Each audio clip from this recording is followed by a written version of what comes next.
धन्यवाद अध्यक्ष महोदय।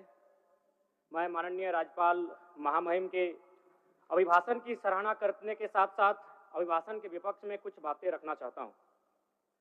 माननीय राज्यपाल के अभिभाषण क्रम संख्या 6 में केंद्र सरकार से 1,36,000 करोड़ वापस लाने की बात कही है और सही भी है, और हर एक राज्य को उसका बाकी पैसा मिलना चाहिए, उनका हक मिलना चाहिए।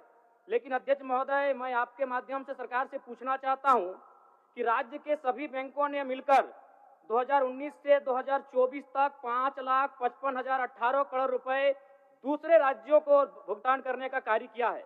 बैंक में जो पैसा डिपॉजिट होता है वो दूसरे स्टेट को जाता है, और अगर अभी देखा जाए तो झारखंड का सीडी रेशियो मात्र 36% है, जबकि आप तुलनात्मक अध्ययन करें तो आंध्र प्रदेश का सीडी रेशियो 110 के आसपास होता है, तमिलनाडु का सीडी रेशियो 115 के आसपास होता है। और सबसे महत्वपूर्ण बात कि बैंकर समिति के अध्यक्ष माननीय मुख्यमंत्री होते हैं।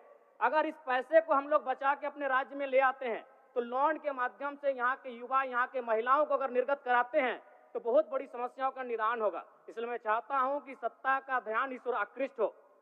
मैं आगे अध्यक्ष महोदय, राज्यपाल महोदय ने अपने अभिभाषण में शहीदों का जिक्र किया, शहीदों के विचारों को आत्मसात करने का जिक्र किया, लेकिन मैं कहना चाहता हूं कि शहीदों के उन्हें माला चढ़ाना, उनके विचारों को आत्मसात करने से कहीं ज्यादा जरूरी है शहीदों को सम्मान देना।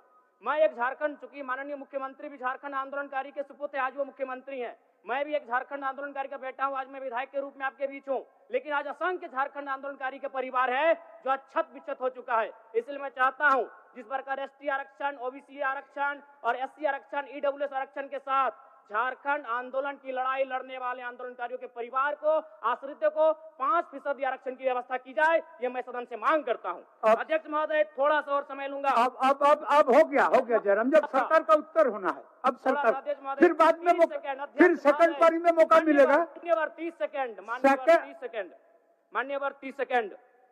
चलिए बोल लीजिए। राज्यपाल महोदय के अभिभाषण में इको टूरिज्म डेवलपमेंट कॉर्पोरेशन निर्माण की बात कही है, जो कि सराहनीय है, और मैं चाहता हूं मेरे क्षेत्र में एक पारासनाथ में पुत्री गढ़ी आता है और डेलिया डैम आता है, उनका उस दिशा में भी डेवलपमेंट करने की दिशा में आगे बढ़ा जाए। और सबसे महत्वपूर्ण बात जो झारखंड के नाम में छुपा है, झाड़ और खंड, झाड़ यानी जंगल, खंड यानी जमीन भूभाग, ये एक बहुत बढ़िया संबोधन अभिभाषण रहा महोदय, जिसमें उन्होंने जीएम लैंड की जो रसीद 2017 में रोकी गई थी उसकी रसीद पुनः काटी जाएगी। लेकिन मैं साथ ही साथ यह भी चाहता हूं, क्योंकि झारखंड में जितने भी उद्योग स्थापित हैं, चाहे वो रांची का एचईसी हो, दिल्ली का हिंडाल्को हो, सरकार का उत्तर माननीय मुख्यमंत्री जी, यदि 20-25 वर्षों के बाद उन उद्योगों की जमीन खाली पड़ी है, माननीय मुख्यमंत्री को वापस कराई जाए, मैं आपसे ये मांग करता हूँ। धन्यवाद। सरकार का उत्तर सेकंड हाफ में आपको दे देंगे।